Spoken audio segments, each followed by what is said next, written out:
Hi class, so we're done discussing steel design. So next topic natin is timber design. Timber design, of course, this is about using wood as a construction material. And medyo similar siya kay steel dahil katulad kay steel kapag gumamit ka ng timber sa structure, para siyang part by part siya, hiwa-hiwalay, and then pagdating sa site, dun mo siya i-assemble together. So similar procedure siya in the sense na mag-member design tayo kay timber and then followed by magka-connection design din tayo. So let's have introduction to timber structures.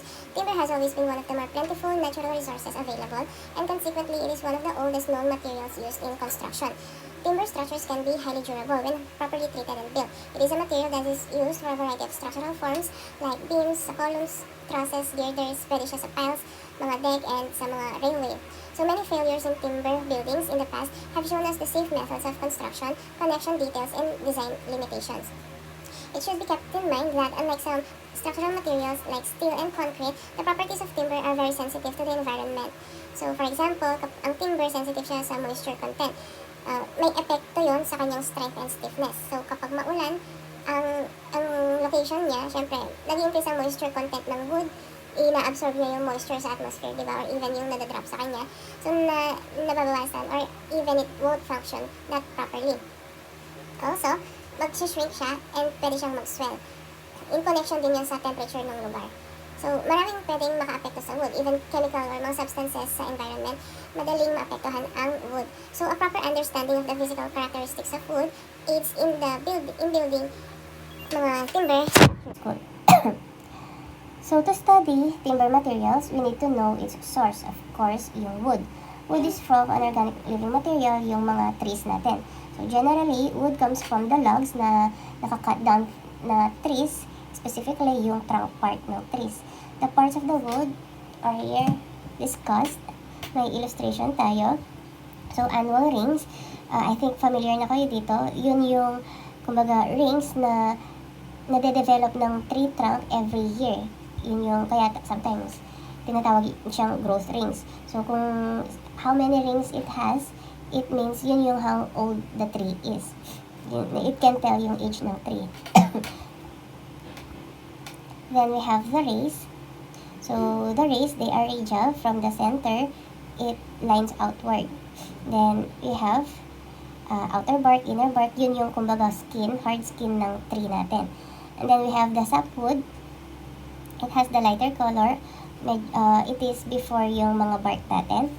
And then, inner part is a darker part called the heartwood. So, si heartwood, siya yung malakas na part. It is the reason why the tree can stand up.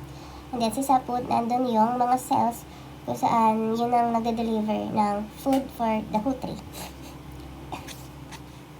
Of course, wood have natural defects. So, syempre, living material yan, may mga branches yan. So, this can alter yung wood natin, and it can affect its performance. So, here, yung sa right side are the illustration ng mga natural defects na to. So, we have the checks. These are small cracks sa wood natin. And then, we have the nuts. Usually, yung mga branches, iyan. And then, we have splits. Similar sa ganito. And then, wane. Like that. And then warping, yung warping, na di-deform yung ano natin, wood natin like this or mga ganyang itsura. So we also have shakes. So may description, you can read through them. And then heartwood defects, and then fungal and insect damage. Of course, living thing nga siya, si mga trees natin, and mga other living things live dito sa mga trees natin. Some animals nga, they even draw holes doon. So, kapag nabasa ang wood natin, fungi or some other living material can thrive dun sa wood. And this will affect, of course, yung mechanical properties ng wood natin. Now, we have two types of wood used in construction, yung softwood and yung hardwood. Softwood has long straight cells called tracheids. This makes softwood relatively homogeneous. The family of tree from which we get softwood is gymnosperm or mga conifer trees. They don't lose their leaves, which is why they're dubbed evergreens. Pinewood, redwood, cypress, etc. are examples of conifers. They are easier to cut because the trunks are less dense and their grain is wider, more knotted, and inconsistent than the hardwood trees. Softwood is more pliable and forgiving. Its wide grain takes to a nail gun without compromising integrity. This is a good characteristic of this softwood as a construction material. It is often used as framing lumber for studs, joints, and beams. So, kay hardwood naman, it boasts a much more complex cellular structure. May apat siyang cell type. So, this apat na to. Hardwood timber comes from deciduous trees like beech, oak, mahogany, etc. When you cut it, you see the grain is tighter and more uniform, making the trunk especially dense. So, pag dense, akala natin maganda yun as construction kasi matibay.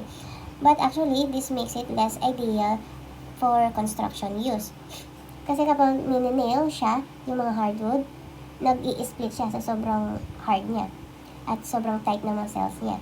So, hindi siya magandang pang construction. That's why it's used sa mga high-end furnitures like tables and mga aesthetic na features ng mga building like pang sidings, pang wall, accent wall, diba? So this is yung comparison ni hardwood at ng softwood. So thus, mas ginagamit natin si softwood as construction material. It is lighter than compared to hardwood, so it means it is easier to work with kapag nasa site. So, these are the commercially available na mga wood products na ginagamit for construction. Nandito na din yung mga wood materials for use sa beams, sa column, mga structural members, and yung mga wood materials na ginagamit sa mga aesthetic or architectural parts like sa flooring, mga decking, mga siding, sidewalls, ganyan. So, number one type of wood available commercially is yung mga solid wood products or mga sawn lumber. So, ito yung mga galing sa mga pinuto na puno and then i-chop into one piece of wood like 2x2, 2x4, etc. And then, si lumber, typically sawn or planed to standard sizes like this one.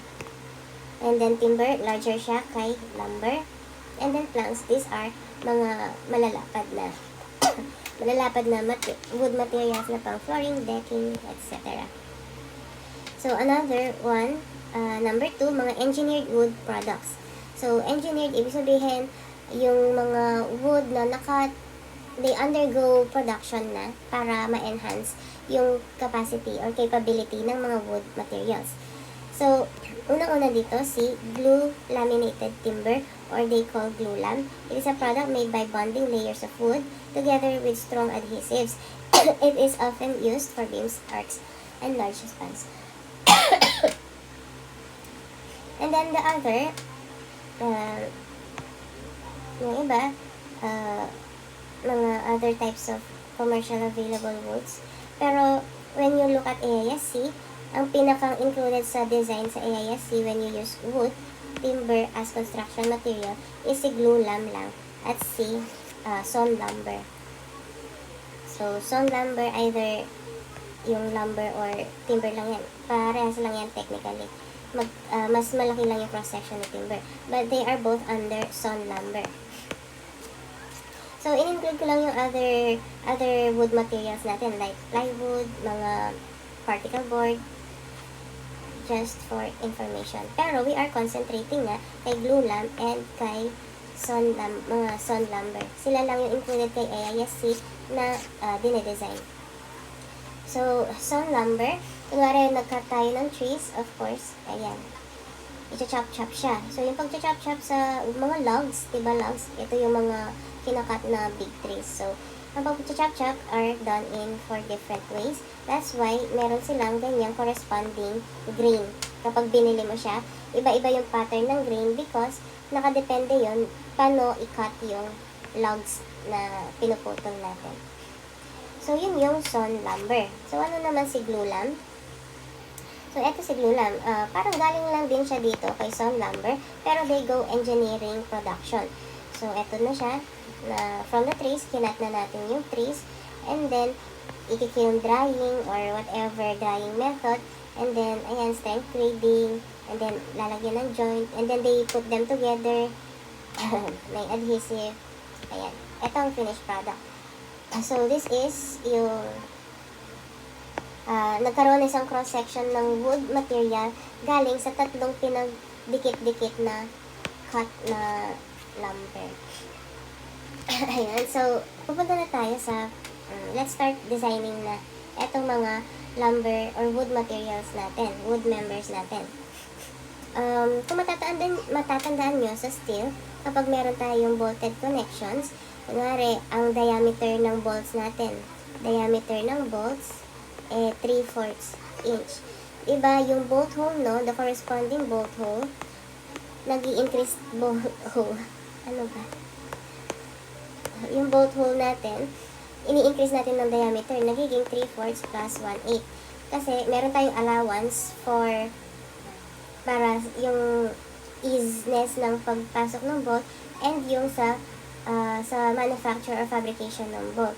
Parang the same yun dito sa mga wood materials natin.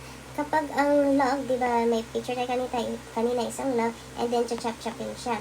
So, pag chinap-chap yan, hindi mo naman guaranteed na equal lahat ng mga sizes yan. Kung 4 inches dito, 4 inches din ba dito, or 4 inches din ba dito. And kung dito is 8 inches, 8 inches din ba dito, or 8 inches din ba yung nasa gitna. So, it's not guaranteed. So, meron tayong reduction para ma-accommodate din yung allowance for that. So, yung nominal size or nominal dimension, ibig sabihin, yun yung paano kinat siya. Kunwari, kinat siya 2 inches by 4 inches. Yun yung initial dimension niya. So, this one, since hindi tayo guaranteed na uniform or very accurate yung dimension na nakat, binabawasan natin siya. So, yung amount of na binabawas is covered by this procedure. So, ang ibabawas mo sa dimension is 3/8 kapag ang dimension niya is 4 inches or less. Kapag greater than 4 inches, 1/2 na yung ibabawas mo. Let's have an example. Kunwari, bibili ka ng lumber, 2x4 daw.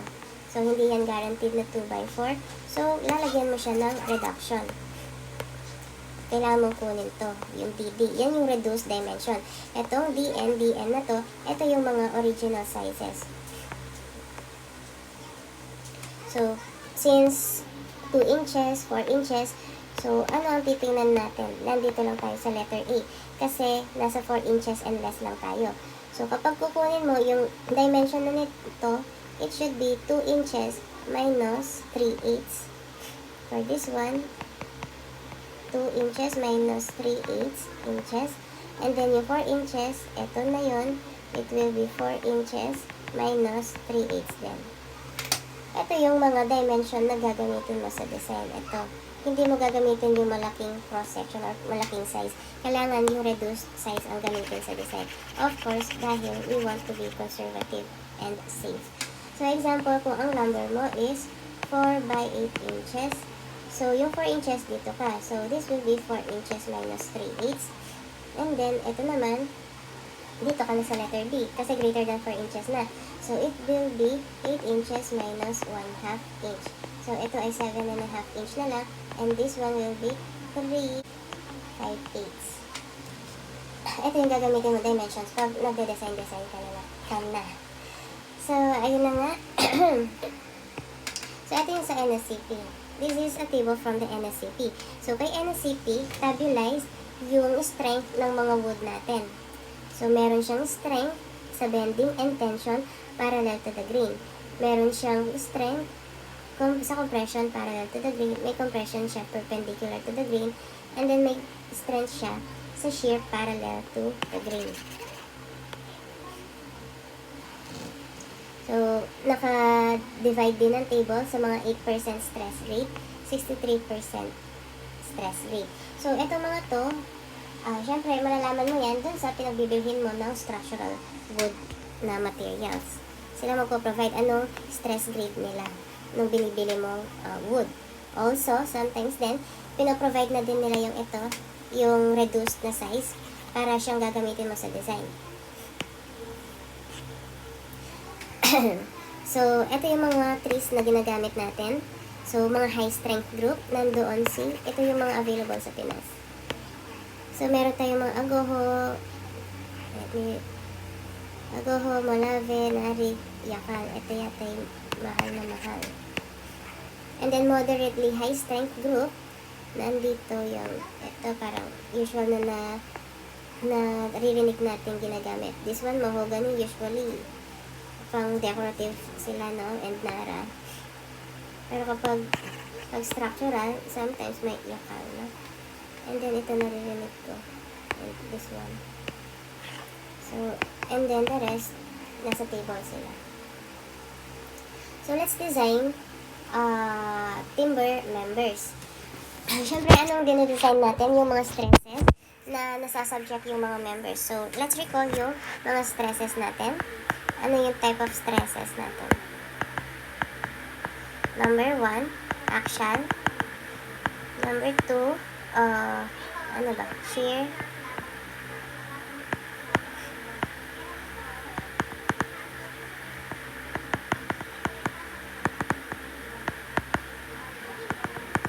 So, these are the 5 stresses natin. Dito natin dinidesign ang mga structures natin. So, kung meron kang beam, column, ang usual na stress ng mga beam column members is, of course, shear and bending. Yung mga axial, sometimes yung tatlo nag-exist sa isang member. Isang may beam ka, yung tatlo nag-a-occur, di ba? So, itong axial din nag-a-occur sa mga trusses. So, dati, ginagamit, siguro ngayon din, may gumagamit pa na timber truss. So, mga axial ang loadings nila. So, torsion, not usual naman. Torsion is the twisting, di ba? And then, bending, flexure stress siya. So, bearing, ito yung kapag may pinatong ka sa wood natin. So, ito yung mga i-discuss natin mga stresses. And then, we will counteract them by the strength ng beam natin. We will discuss about shear, bending, design. So, ito yung dalawang i-discuss natin. We will design for the shear stress and bending stress. And then, of course, yung serviceability check, yung deflection check. So, ito yung number 3 natin. Ito 1, ito 2, 3, and then another number 4, may stability. May stability check ang timber natin. So, doon natin malalaman kung kailangan natin maglagay ng bridging na tinatawag.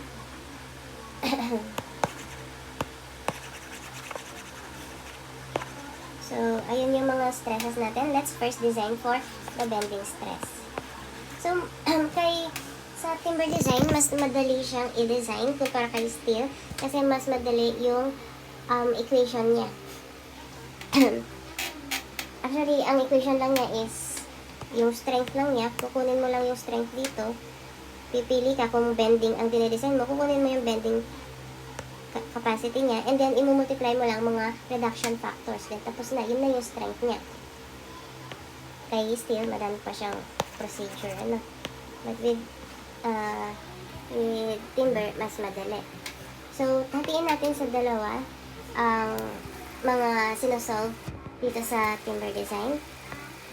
Isang kinukuha dyan, number 1, is yung stress, yung mismong stress due to loads. And then number 2, you get yung bending stress capacity, or let's talk in general. So, number 2, you get yung capacity of the member mo. In terms of stress na din. Stress capacity. Number 2, you will find yung stress na capacity ng member mo. Of your member. So, eto nyan, kukunin mo to dahil sa loads, and then ito yung capacity ng member mo. So, pagkukumpara mo sila. So, dapat syempre, yung capacity or yung strength ng member mo, mas mataas kesa kay stress due to loads. Dapat mababa yan. Para masabi mo safe or okay ang design mo. So, paano kinukuha yung mga stress due to loads? Ito yung ginagawa natin sa strength of materials. And then yung stress capacity, yun yung dito sa NSCP. This one, ito yung pagkuha ng stress due to loads. FB is equal to MC over I. This is also equal to MC over I, di ba? So, the moment is your moment load. And then C mo, this is the farthest distance of the centroid to the farthest fiber ng material mo. And then yung I, this is the I or moment of inertia ng cross-section mo. So, moment of inertia can be sa X and sa Y. Hindi naman usual na may Z pa since timber tayo. So, ano ang pipiliin mo kung nasaan yung rotation ng load mo or saan ang rotation ng material mo, ng member mo. Dun, yung axis na yun yung axis na kukunan mo na gagamitan mo na moment of inertia para sa formula na to. Yung bending stress. Stress due to load ito na, due to the load. Then number 2, ito yung stress capacity of your member. Ito megapascal. Di ba ang unit din nito megapascal or KSI kapag English. So, kukunin mo to dun sa pinakita kong table kanina and then i-multiply mo yung mga reduction factors. So, yun lang. Ang mga reduction factors na to madami. Like, 6 ang kukunan mo. And then, recall nyo na din yung pagkuha ng moment of inertia or yung properties ng isang cross-section. So, timber, of course, usually naman, rectangular yan. Kaya nilagay ko na dito yung properties ng rectangular section. So, posibleng mangyari na merong hollow rectangular by built-up beams. Kumbaga, minsan, nagbi-build up tayo ng beam, mga planks, we put them together, they nail them together, so makakabuo ng isang box na beam or column. So, pwede yun. That's why I put ito properties ng isang rectangular hollow na section. So, kailangan natin. Ito yung C, ito yung I, then elastic section modulus, radius of gyration, plastic section modulus, and of course the area. So, may pagkagamitan yan isa-isa. Depende.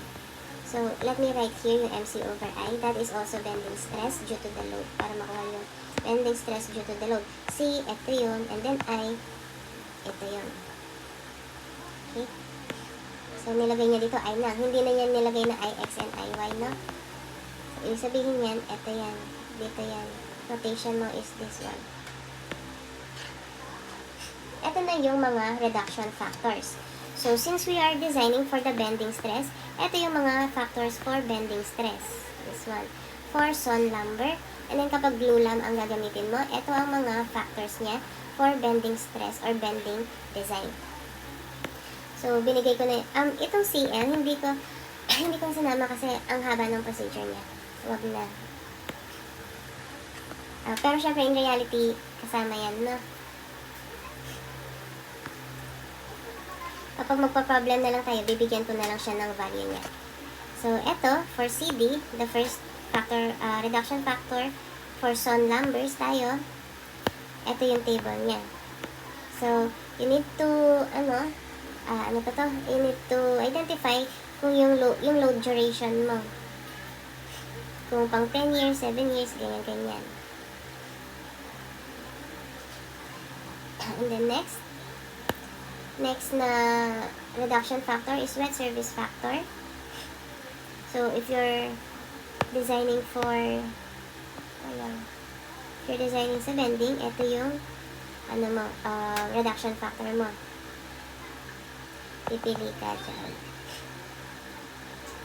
And then, of course, read the footnotes. Then, FB, yung bending stress.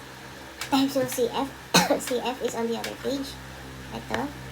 Kapag minultiply mo sila, and then less than or equal to ito, your CM can be ito, and etc. So, of course, footnote, kasali sila. And then next, temperature factor for FB. So, dito tayo pumipili. So, paano napipili? You need to read pati yung mga footnotes And then yung temperature, saan mo gagamitin yung material mo.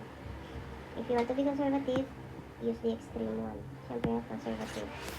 Nowadays ba, ano ang temperature sa Pilipinas? Yung highest temperature na re-record, di ba? So, ganun mag-decide. Ano ang pipiliin mong factor. And then for the size factor, ano siya, formula naman siya. Where D is the depth of pin. Ang depth na to is yung DB, not the DN na, it's the DN. Huwag yung nominal, yung reduced na dimension ang ginagamit. Yan yung paggagamitan ng reduced section na yun, dimension. And then next, flat use factor. So, ito naman siya. For zone number na visually graded. And ito naman tayo na to, zone number na machine graded. So, first, pag bumili ka ng lumber, siyempre, you will check yun sa pinagbilhan mo. Kung ano ang paano sila mag-grade ng lumber, visual or machine. And then, ano to, ito na yung, dito ko napipili. Yung, depende sa width ng, ano mo, ng material mo, na cross-section ng member mo. And then next, incising factor, CI. So, since we're designing for bending, ito ang CI mo. Then read this footnote for compression perpendicular to the grain as well as for non-incised treated lumber, CI is to 1 daw. So, hindi naman tayo compression, so we can ignore that kasi bending tayo. Another factor, reduction factor for some lumbers, CR or repetitive member factor. A repetitive member system is defined as one that has 3 or more parallel members of dimension, lumber, or structural composite lumber. So, kung repetitive yung member mo, like hanggang 3, 3 or more, wala ganyan, parallel sila. Usually sa mga filler beams, no, ang lapit. Kapag tatlong magkakatabi-tabi, ganyan, spaced equally, so, gagamit ka na ng value ng CR. So, member space not more than 600 mm on center. Kunwari, kahit dalawang member lang sila, pero spacing niya is 300 mm. So, pwede mong kagamit ka na ng CR. Then, number 3, pag members connected together by a load distributing element, such as roof, or floor, wall, ganyan-ganyan, has been proven by experience to transmit the design load to adjacent members without displaying structural weakness or an acceptable deflection. Ayan, kapag yung members is connected, kunwari, siding wall. Ito ay, kunwari, wall naman ito. And then, may filler members ka dito, pamakuan ng plywood. Ito, plywood mo to. So, pwede kang gumamit ng factor na to. For repetitive member system, the reference FB may be multiplied by a repetitive member factor CR 1.5. For all other framing, 1.0 lang siya. So, as you can see, hindi siya pang reduce. It actually increase. This will increase yung stress capacity. Kasi nga, ibig sabihin ng repetitive member, when your member nag-fold dito sa tatlong condition, they are, rigid or madikit-dikit sila. So, medyo may pag-over-design something or safely designed sila. So, kaya meron silang factor na 1.5 which increases the stress capacity. Now, for the glulam timber naman, ito yung mga adjustment factors. So, these factors pala, they are not generally called reduction factors, adjustment factors kasi not all of them are for reduction ng stress capacity. Some, like yung repetitive factor na kanina, can increase. So, in general, let's call them adjustment factors because they adjust yung capacity natin. So, ito yung mga adjustment factors for the glue timber. So, meron din siyang CD and then it also depends sa load duration natin. And then, wet surface factor. Since bending, ito ang pipiliin mo yan. And then, temperature factor, pipili ka ng temperature. And then, nandito si bending. And then, dry or wet ba yung place. So, pipili ka dito. So, kunwari, ito, mainit sa Pilipinas. Kunwari, you decided ito kasi sobrang extreme weather ng Pilipinas. Tapos, wet pa, maulan. So, ganun mag-decide ng factor. Adjustment factor naman for volume factor. Ito. So, this is a formula naman. So, when structural glued laminated timber members are loaded in bending about the x-axis, the reference bending design values, itong dalawang to, should be multiplied by the following factor. Okay. And then next, si FU factor, yung kanina din to. And then, yung curvature factor. So, ayan. Formula din siya. Oh, there's another. Last one. Stress interaction factor. So, this is used for the tapered portion of bending members, tapered on compression phase, and the reference bending design value, FBX, shall be multiplied by the following stress interaction factor. So, as you can see, hindi masyado itong magagamit dahil ito ay for tapered bending members. Excuse me po. Then next, we design for shear. Later on, sabay-sabay natin i-design isang member. I-design altogether sa bending or sa moment, sa shear, sa deflection, and sa stability. Kaya pasadahan natin sila na lahat. So, how do we design for shear? So, we get yung actual shear. This is also in strength of materials na introduce din to, na-discuss din natin to nung nasa steel design tayo, diba? This is the shearing stress. Ito yung stress kapag nagbe-bend ang beam. Excuse me. So, ito yung shearing stress. So, ano yung shearing stress dito? Kapag may V, may shear kang ganito, and then what is your Q? It is this one.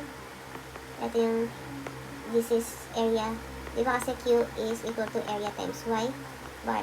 So, this is your area times ito yung Y bar niya. That is your Q. And then yung I is of course the moment of inertia ng buong section. And then yung B is the width of the section kung saan yung ine-evaluate mo. So, for this one, nasan yung width sa section na ine-evaluate. Ito yung section na ine-evaluate or the area ine-evaluate. Ano ang width niya? Ito siya.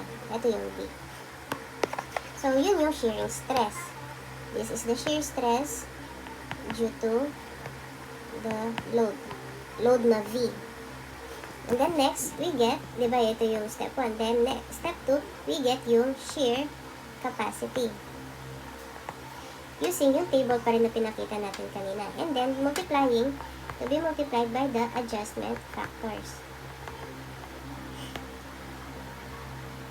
So, ito naman ang mga adjustment factors for shear design.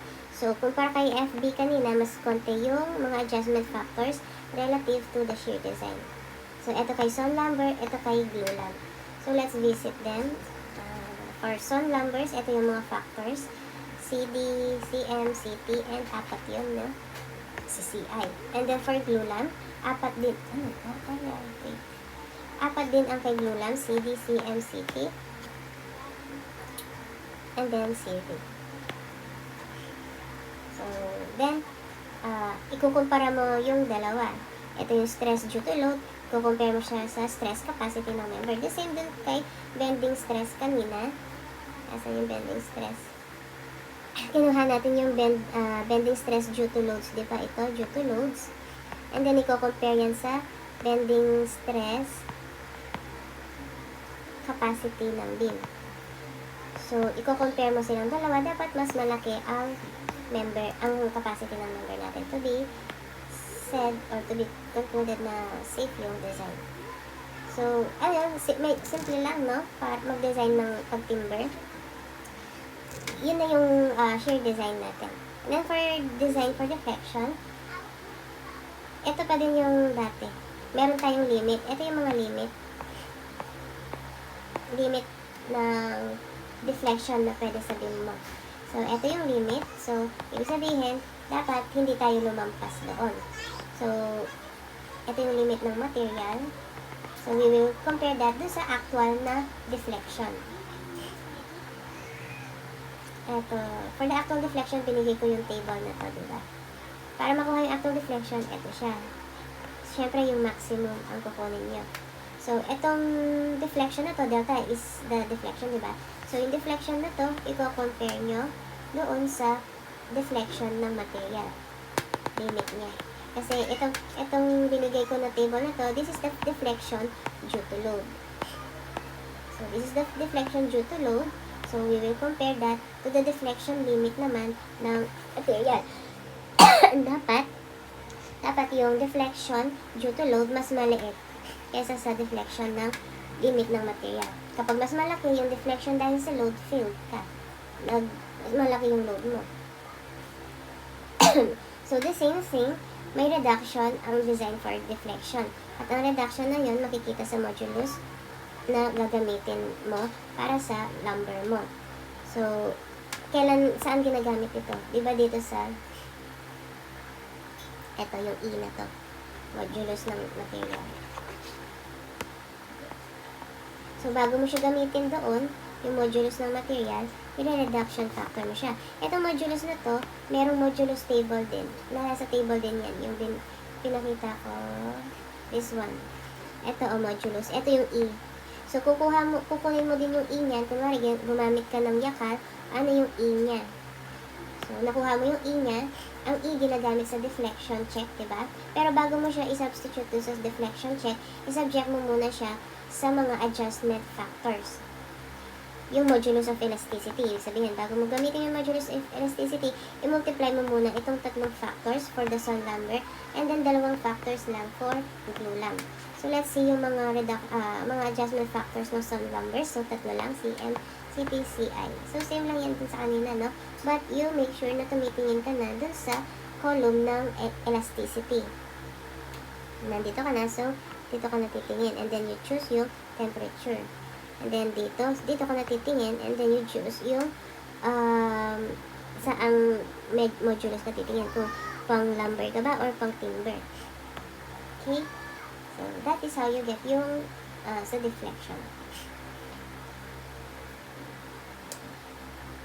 That's for sun lumbar. Ito naman glue lump. Pakita lang natin. Ito naman yung mga adjustment factors for the glue lump for deflection or sa modulus of elasticity. Let me briefly discuss itong mga tables. So, dito sa lecture, sa module na to, ito yung mga binigay ko, type of loadings. So, this, may iba yata hindi pa alam gamitin to. So, very useful to para shortcut na din kasi ito. So, this one is a simply supported beam. Ano ibig sabihin nun? Yun yung may hinge na support and then roller support. And then uniform ang load mo. Rectangular lang. So, kapag ang beam mo, ganyan ang loading, yung uniform load, tapos, ito yung, ang WL means yung, di ba, kunwari, yung 10 kilonewton per meter. Yun yung W na ibig sabihin. Don't mind yung L, no? Basta, ibig sabihin yan, yung load na nilalagay na 10 kilonewton per meter, or 10 newton per meter, or 10 kips per foot, ganyan. So, kung may ibang load na nilagay dito, may yung, what I mean is, kunwari, ito yung beam mo. Simply supported siya. Roller and hinge lang. Rectangular ang load. Ibig sabihin, uniform distributed load. Sabihin niya, 10 newton per meter. And then, meron kang 10 meters siya. So, yan siya. So, will this given beam fall dito? Yes, kasi simply supported siya and uniform distributed load ang mga loadings niya. And then, meron siyang length. Ayan. So, pwede mong gamitin to. Ibig sabihin, you can get yung R. R means yung mga reactions sa support, yung mga vertical. Ito yan. Pwede ka naman ang gamitin yung formula. Vx, this is yung shear mo.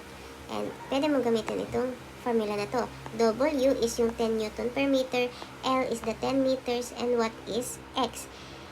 Kung ina-evaluate mo yung, kunwari, shear doon sa at 2 meters. Tatanong ng problem, ano ang shear sa 2 meters from point A? Ito point B. So, ilagay mo na 2 meters. So, ibibigay ng formula na to yung shear dito sa 2 meters. Kunwari, ito yun. Ito yung 2 meters. Ganun ang ibig niyang sabihin. So, maximum moment max. Ibig sabihin, maximum moment. Diba, nag-shear and moment diagram. Mabibigay na agad ng formula na to ang maximum moment. And then, sometimes, pinapakuha ng problem, ano ang moment dito? Ano ang moment doon? That one can be given by this formula. Ilagay mo lang yung x. Kunwari, at 2 meters ulit. 2 meters, ano ang moment dito? You can substitute 2 meters dito tsaka dito. Pero yung L is still 10 meters. And then, ang W mo is yung 10 newton per meter. Mabibigay na ng formula yung moment at this point na. And then next, yung beam. And then next is si delta or yung deflection. So, you can get yung maximum deflection ng beam by this equation. Basta i-substitute mo yung W for this example, 10 Newton per meter on W. Ang length mo is the 10 meters. Ang E mo, ang E, yung elasticity nga ng material mo, nandun sa table, and then subject it to the adjustment factors. Sama siya, isapag dito, substitute dito sa formula. And then yung I, yung moment of inertia. Then magkukuha mo na yung maximum deflection. Ito yung i-compare mo dun sa limit. Like, yung kanina, yung nakastabilize, L360, L over 240. Dapat, mas mataas yung limit ng, ng material. Dapat mas mababa yung nandito. Kasi yung mga values dito are yung mga values dahil sa load. Dapat mas mataas tayo sa load. Kaya dapat, mas mataas yung etong makukuha natin value dito sa L over 360 or 240 kaysa dun sa makukuha natin sa formula. And then, bakit may delta X? What is this delta X? Sometimes, papakuha din ng problem, diba, may shear and moment ka. Meron ka ding deflection figure. Ito yung beam mo, magde-deflect yan kapag niloadan, diba? So, kunwari, si Max, delta Max, nandito kasi yun. At center siya, sabi niya. Kasi nga, uniform load. Equal lang all throughout. So, syempre, common sense, nasa gitna yung maximum nun. Pag paglulundo yung member mo. Pero sometimes, the problem wants us to get yung max deflection at this point lang, itong dimension na to. So, that one can be given by this equation. Ilagay mo lang yung x na to, kung ano yung distance na pinapakuha ng problem. Kunwari, kagaya kanina, papakuha niya 2 meters from point A, ano ang deflection. So, ilagay mo lang dito 2 meters, 2 meters to, 2 meters to. And then, ito L, and then ito L din. So, 10 meters yan. And then, si W natin is si 10 Newton per meter. And then, E natin, ito nga yung nasa table kanina, do sa NSCP. And then, subject it sa mga adjustment factors bago mo siya ilagay na dito. Pag na-adjustment factors mo na siya, i-substitute mo na siya dito. And then, lastly, yung moment of inertia ng section mo. Nakukuha mo na yung deflection dito sa point 2 meters from A. So, ganun gamitin itong table na to. Shortcut na siya. Hindi mo na kailangan kung ano-ano pa. So, discuss na din natin to. So, when you use this table, be careful. Let's read yung kada variable. So, kunwari, meron kang applicable dito kahit yung P is centered Kasi your A will just be equal to B. Same lang yan. Kaya ito na yung nilagay ko para general siya, kumbaga. So, paano gamitin yan? Kapag may load ka dito, diba may load ka, may shear and moment diagram ka, may shear ka dito, may shear ka dito. So, pwede mo makuha yung shear. Kung gusto mo sa point A, ang shear, hindi mo basta-basta yung V1 is sa point A, then V2 is dito na sa point B. Hindi ganoon. You have to observe saan mas malapit yung load. Kasi unequal. Kung unequal, ito 6 meters, ito ay 4 meters. Compare mo muna siya dito sa illustration. Dito sa illustration, yung A is near R1 and V1. So, ibig sabihin, yung R1 is for the side of the beam kung saan malayo yung load. So, it means ito yun. 6 meters kasi mas malayo sa load. Ito yung A. This is V1. This is R1. So, nagkataon lang kasi na same orientation. But what if ang beam ko ay ganito? This is 1 meter. This is 3 meters. So, gusto kong makuha yung shear ko dito. This is point A. This is point B. Ano ang shear ko? RA ko. Yung reaction ko vertical at point A. So, you can check this figure. Is it R1 or R2 or V1 or V2? So, R1 is for the point or end of the beam kung saan yung A is mas malayo kaysa dun sa beam, ay B.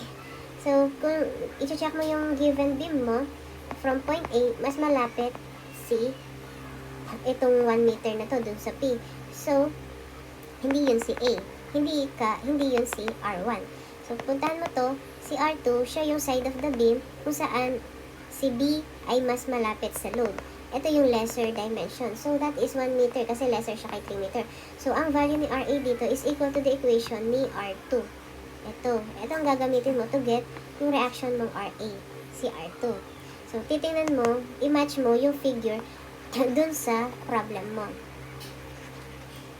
So, let me, So, next. So, that's how you use yung R1, R2, V1, V2. Maximum moment.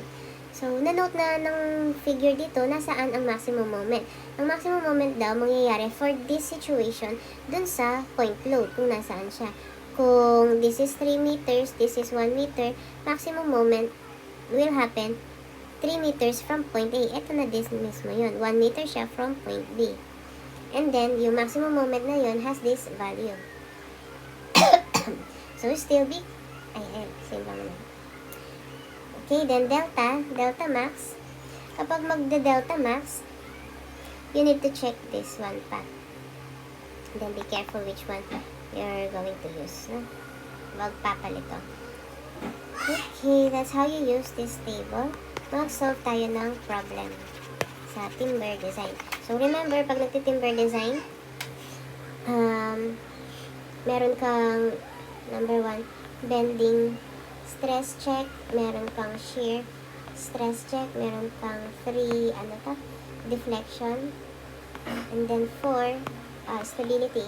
So, ito yung stability pala muna tayo. Stability, parang lang to, may formula tayo or rules na fina-follow if, chinecheck natin if mag-provide tayo ng mga ganito. Tinatawag na bridging. Kasi nga, for stability ng timber. So, we need to check is L over B less than or equal to 20. L is the laterally unsupported span ng beam. Unsupported span is yung, ito nga, unsupported yung length, yung L. And then, B, wala si B.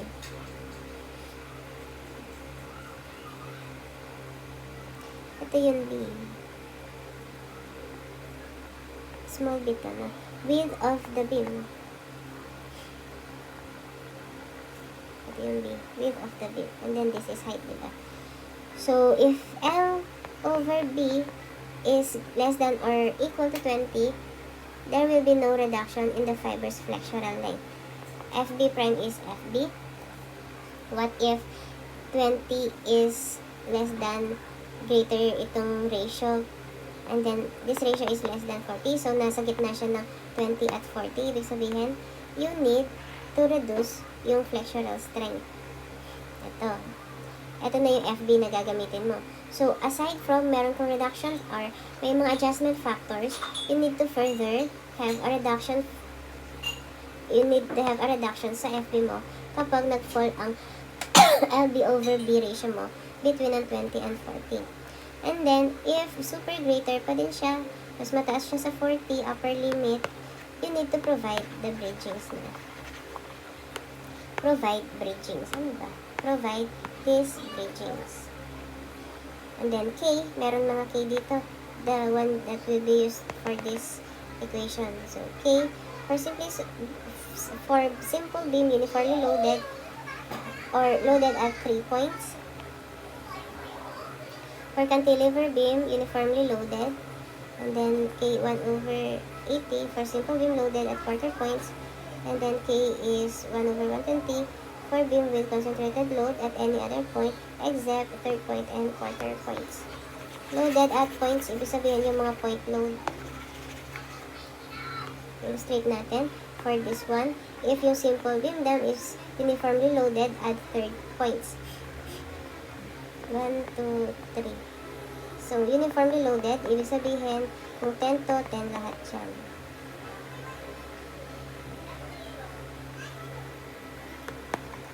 Illustrate natin. So, for this one, simple beam, uniformly loaded, or loaded at third points. So, third points, ibig sabihin, may dalawang point load. Tapos, equal ang dimension, spacing ng point loads.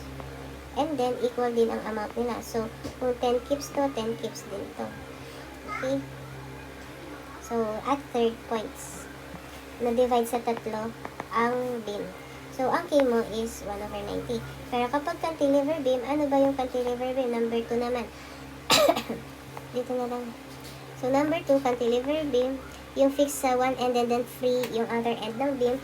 Then, uniformly loaded, ibig sabihin, rectangular. So, your K is 1 over 90 din. And then next, 1/80 for simple beam loaded at quarter points. Simple beam and then quarter points na divide sa apat ng beam. Then may mga concentrated load ka. So kung 10 cubes to, 10 cubes lahat. And then same is spacing sila. Kung 3, lahat sila 3 feet. Then number 4, for simple beam with concentrated load. So isang load lang at any point except. So for number 4, K is 1/120 for simple beam with concentrated loads at any point except third point or quarter points. So, basta hindi daw third point or quarter points. So, kung mas madaming mga points, eto na yung K value mo. So, let's solve beam problems na sa timber design. After this topic, connection design na. So, mas madali naman sa timber design, kaya isang pasada lang lahat ng design niya, from bending, hanggang shear, hanggang deflection, and hanggang stability. Isang bagsakan lang siya.